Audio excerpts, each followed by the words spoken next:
The barking didn't start as noise. It started as pressure. I was standing on our deck one evening, barefoot, the wood still warm from the sun, when the sound hit me like something physical. Sharp, loud, violent. Not the playful bark of a dog excited to see the world. This was rage. Confusion, frustration, all compressed into a sound that drilled straight into my skull. My shoulders tensed instantly, my jaw clenched without me even realizing it.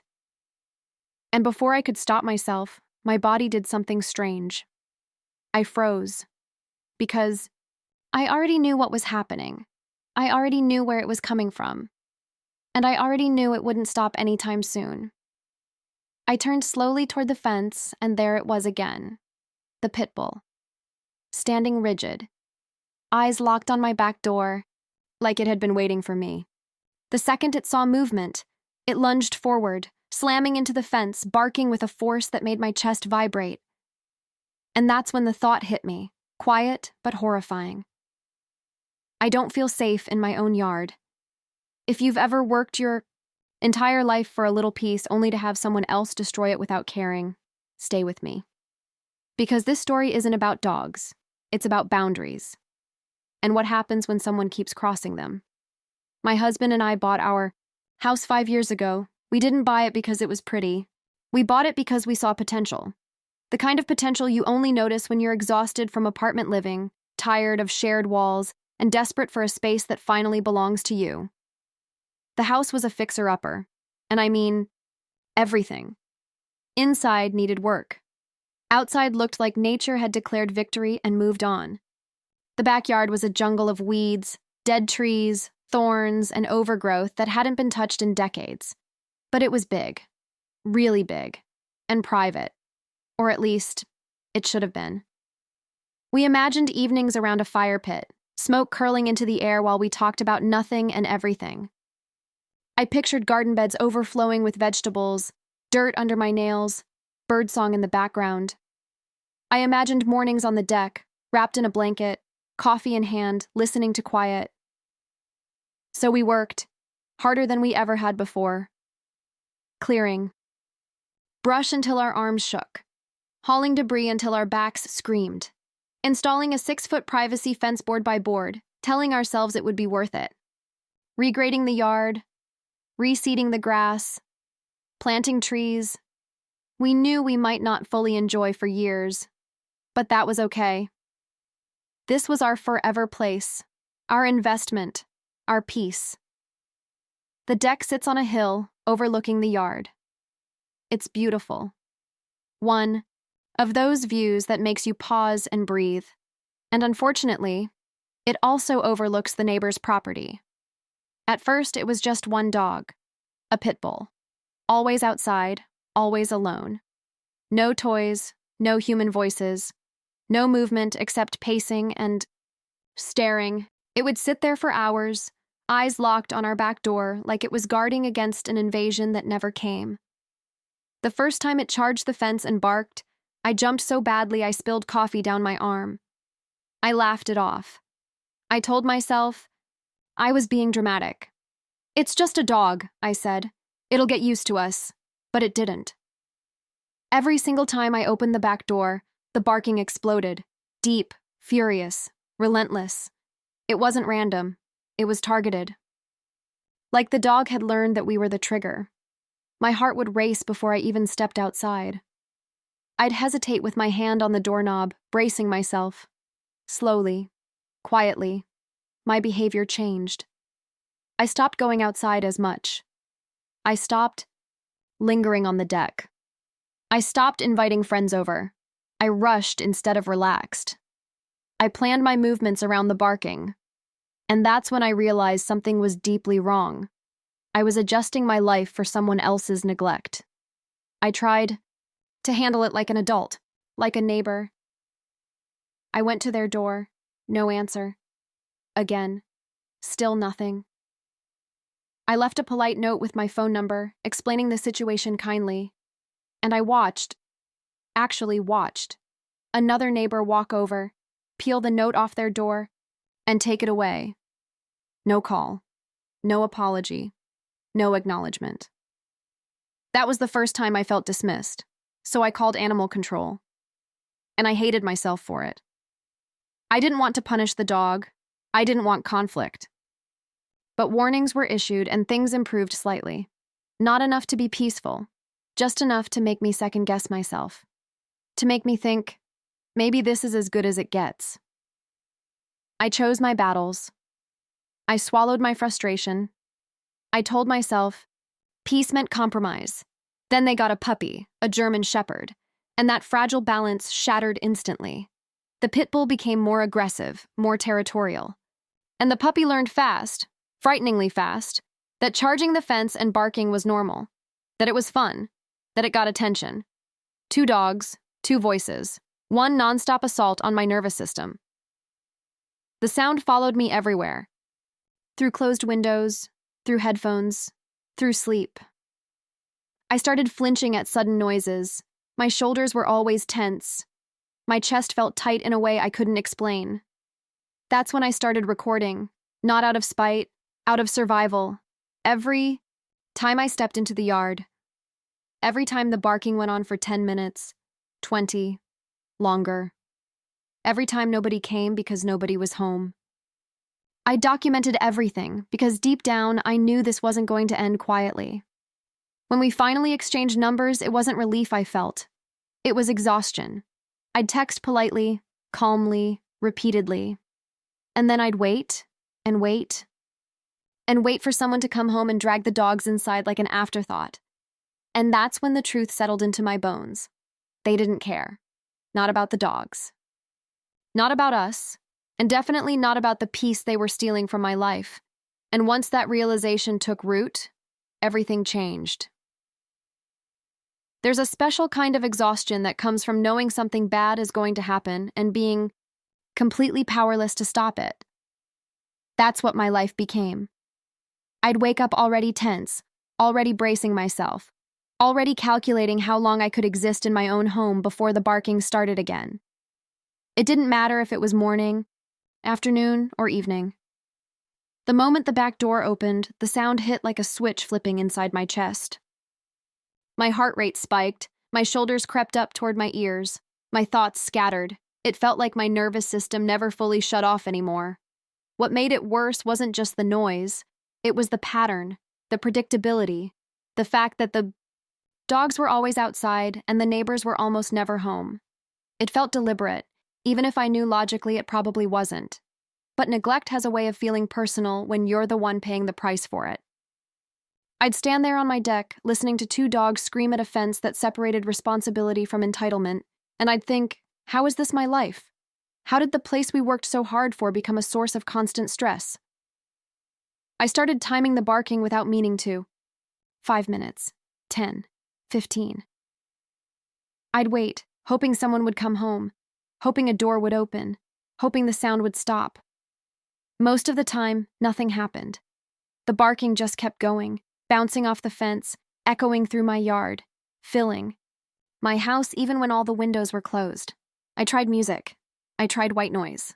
I tried telling myself to ignore it. But you can't ignore something that feels like it's attacking you. When we finally exchanged numbers, it felt less like progress and more like a last resort. I sent messages that were polite to the point of being apologetic. Hey, the dogs have been barking for a bit. Just wanted to let you know. Every text felt like I was begging for permission to exist peacefully in my own space. Sometimes they'd respond quickly, sometimes they wouldn't. Sometimes someone would show up and take the dogs inside, slamming the door so hard I could hear it from my deck. Other times, nothing changed at all. That inconsistency messed with my head. It kept me stuck in this awful limbo where I didn't know whether to hope or brace myself. I started feeling guilty for being angry, guilty for complaining, guilty for documenting. But the recordings kept piling up. Videos with timestamps, logs with dates and durations. Proof that this wasn't occasional. This was daily, relentless, normalized chaos. The breaking point didn't come with a dramatic scream or a confrontation. It came quietly, late one afternoon, when I realized I hadn't sat down outside in weeks. I hadn't enjoyed the fire pit we built. I hadn't tended to the garden the way I wanted. I had been living around someone else's choices, and something inside me hardened. I stopped caring about being liked. I stopped worrying about being that neighbor.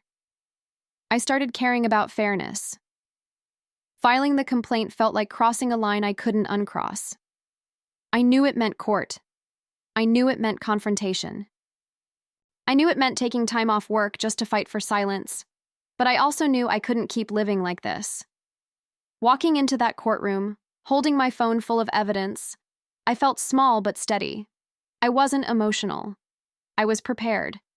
Hours of barking, days of recordings, a pattern that spoke louder than any argument. The judge listened. The fines were issued. The warning was clear. If it continued, the dogs would be removed. For the first time in a long time, I felt seen, validated, like the problem had finally been acknowledged by someone who had power. Things changed after that. Not peacefully, not kindly, but effectively.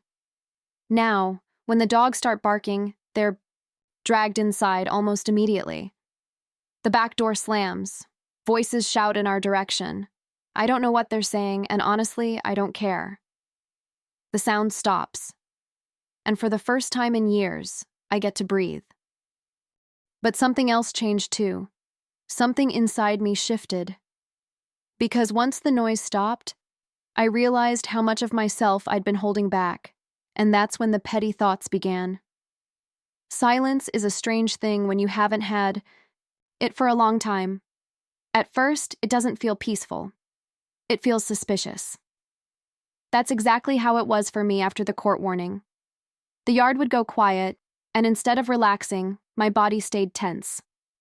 My shoulders were still raised. My jaw still tight, my ears still searching for the next explosion of barking. It was like my nervous system didn't trust the calm. And honestly, neither did I. The dogs still barked, but now it was different. Short bursts, controlled. The moment they started, the back door would fly open, someone would shout, and dogs would be yanked inside. The door would slam so hard it rattled the fence. Sometimes I could hear angry voices afterward, muffled but sharp, aimed in our direction. I didn't need to hear the words to understand the message. This wasn't cooperation. This was resentment, and something unexpected happened inside me. Instead of feeling guilty, instead of shrinking the way I had for years, I felt lighter. For the first time, I wasn't the one swallowing frustration. They were. And that realization unlocked something I didn't even know I had been holding back. I started noticing how much of my life I had paused. How many small joys I had postponed because I was afraid of triggering noise. How often I had chosen avoidance over comfort. The fire pit we built with our own hands sat unused more nights than not. The garden beds were maintained, but without joy. The deck, the thing I loved most about our house, had become a place I passed through instead of lived on. One afternoon, I stepped outside without checking first. No hesitation, no bracing. I just opened the door and walked out like I belonged there. The dogs barked immediately, frantic and sharp, and for a split second my body reacted the old way. My heart jumped, my stomach tightened. But then something incredible happened.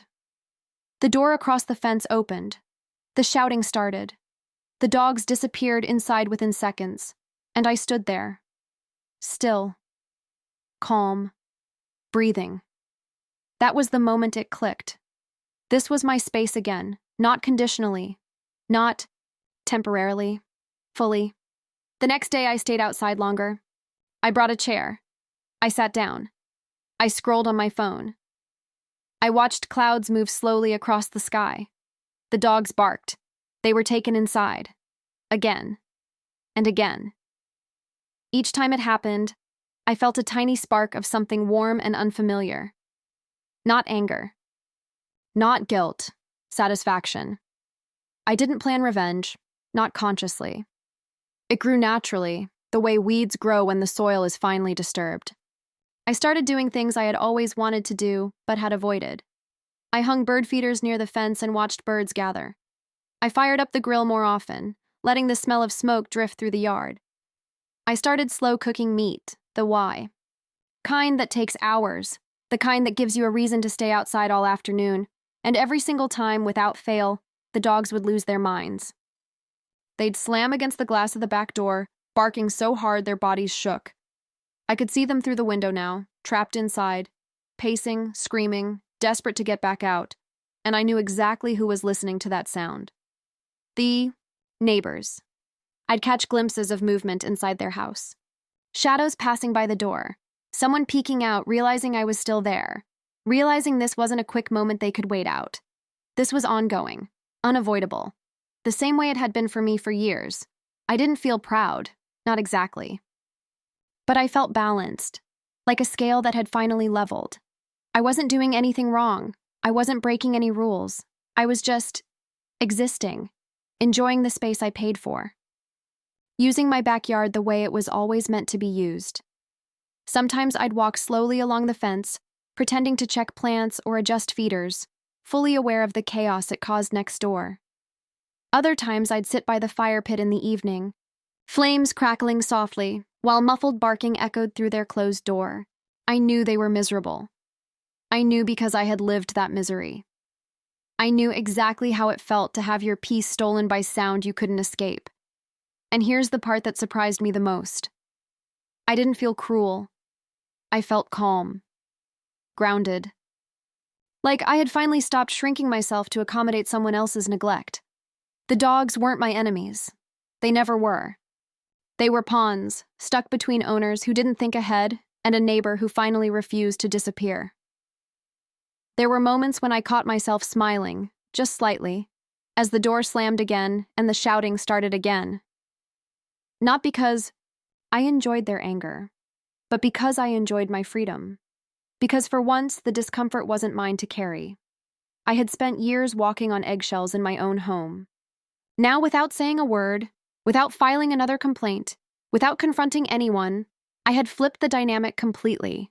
They were reacting to me, adjusting to me, enduring what I had endured, and deep down, I knew this wasn't the end. Yet, because once you realize how much power you gave away by trying to be nice, you never give it back the same way. Revenge isn't always loud. It doesn't always announce itself. Sometimes it slips quietly into your daily routine and settles. They're like it was always meant to be. That's exactly what happened to me. What started as me simply reclaiming my space slowly turned into something much more deliberate, even if I never said it out loud. My backyard stopped being a battlefield and became my sanctuary again. And somehow, in the process, it became their nightmare. I stopped checking the time when I went outside. That alone felt rebellious. For years, every step into my yard came with calculations. How long had it been quiet? How long could I risk staying out? Now, I stayed as long as I wanted. Morning, afternoon, evening, it didn't matter. Coffee on the deck turned into full breakfast outside. Lunch breaks became backyard breaks. Evenings stretched longer, lit by firelight and the slow comfort of finally being unbothered. The dogs reacted the same way every time. The instant they saw movement, they lost it. Barking, pacing, throwing themselves at the glass of the back door. The sound was muffled now, dulled by walls and windows. But I knew exactly how intense it was on the other side. I knew because I used to be the one trapped with it, and I also knew there was nothing they could do about it except listen. I started noticing the neighbors more. Not directly, I never stared, but in fragments. A curtain twitching, a door opening and closing sharply. Someone stepping outside, seeing me still there, then immediately retreating. The slamming never stopped. The shouting never softened. Their frustration leaked through every movement, every sound, every rushed reaction. What amazed me was how quickly the power dynamic had flipped. For years, I had been the one reacting, adjusting, waiting, hoping. Now, without confrontation, without words, without breaking a single rule, I was the constant.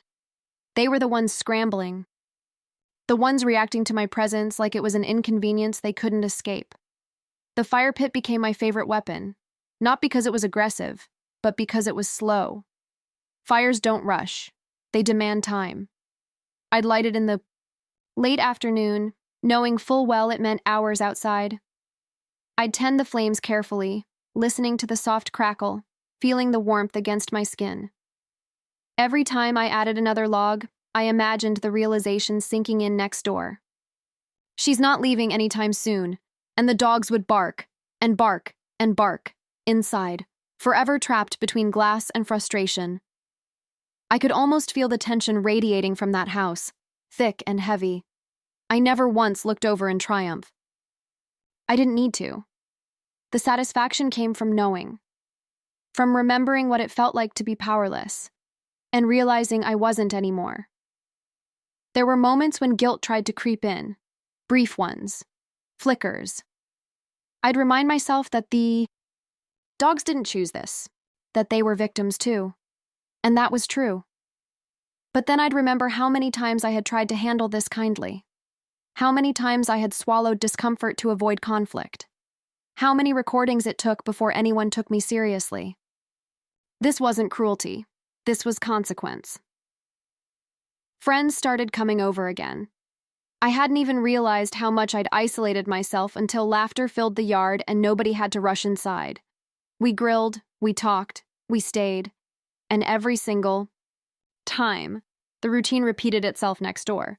Barking, slamming, shouting, silence, then barking again. I watched my friends relax in my space, unaware of the small war happening behind the fence, and I felt something close to pride. The neighbors never confronted me. Not once. And I think that was the most telling part. They couldn't accuse me of anything.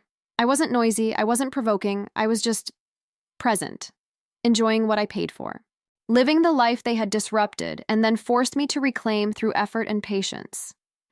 At night, when I finally went inside, the yard would go quiet again. The dogs would be let back out. And for a moment, the roles reversed back to normal. But now it didn't sting.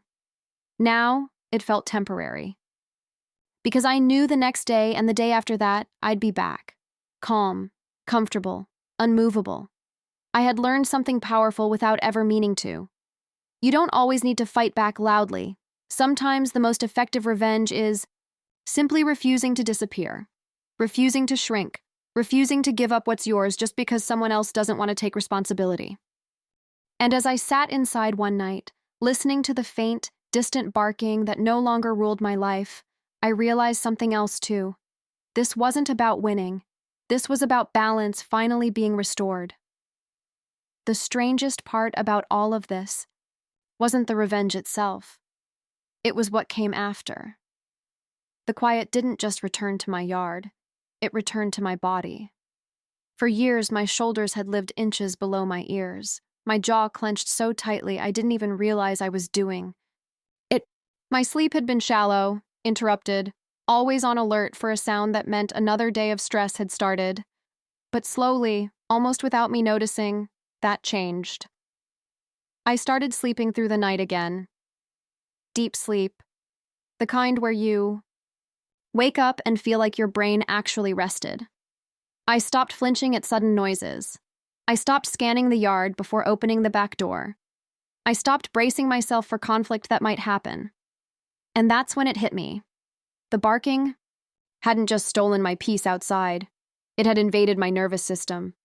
It had rewired the way I existed in my own home. One evening, I stood on the deck watching the sun dip low, the sky turning orange and pink, the fire pit glowing softly beside me. The dogs barked, of course. They always did. But this time, something was different. The door next door opened. The shouting started. The dogs were pulled inside. The door slammed. Silence followed, and I felt nothing. No rush of adrenaline, no spike of anger, no satisfaction this time either. Just calm. And that's when I realized the revenge had already done its job. I didn't need it anymore. The neighbors looked exhausted these days. I could see it in the way they moved, the way the door slammed with less force than before, the way the shouting sounded more tired than angry. They had learned what it felt like to be trapped by their own choices, to have your peace dictated by sound you can't escape. To resent the person who simply exists on the other side of a wall. They never apologized. They never acknowledged what they put us through. But in a way, they didn't need to. Their daily routine had become a mirror of my past. Every bark inside, their house was a reminder of what neglect costs. Every slammed door was proof that ignoring a problem doesn't make it disappear. It just moves it. I thought about the dogs often, more than anyone else involved. I wished things had been different for them. I wished they'd had training, enrichment, attention. I wish they hadn't been reduced to weapons by circumstance. But I also stopped carrying responsibility that wasn't mine. I had tried kindness. I had tried patience. I had tried communication. What came after wasn't cruelty. It was self-preservation. The biggest lesson wasn't about revenge at all. It was about boundaries, about how dangerous it is to keep shrinking yourself just to avoid conflict, about how being nice too long can quietly destroy you. I learned that peace isn't something you beg for. It's something you defend, sometimes calmly, sometimes legally, sometimes simply by refusing to disappear. Now, when I sit in my backyard, it feels like it always should have. Safe, calm, mine. The birds come back. The garden thrives. Friends linger without rushing. And the deck, the place that once filled me with dread, is my favorite place again. I don't know if the neighbors ever connected the dots, if they ever realized that the misery echoing through their house was something they had handed to us first. But I do know this. They stopped taking their peace for granted. And so did I. Revenge doesn't always look like destruction. Sometimes it looks like healing in a place that was taken from you. Sometimes it's just living well, loudly enough that the people who wronged you finally have to listen. And the best part, I can finally hear myself think again. If this story made you feel that quiet, satisfying sense of justice, hit that like button. Subscribe for more emotionally charged revenge stories just like this one. And tell me in the comments, what would you have done in my place? Stayed quiet? Or reclaimed? Your peace the same way, because sometimes the pettiest revenge is simply refusing to suffer in silence ever again.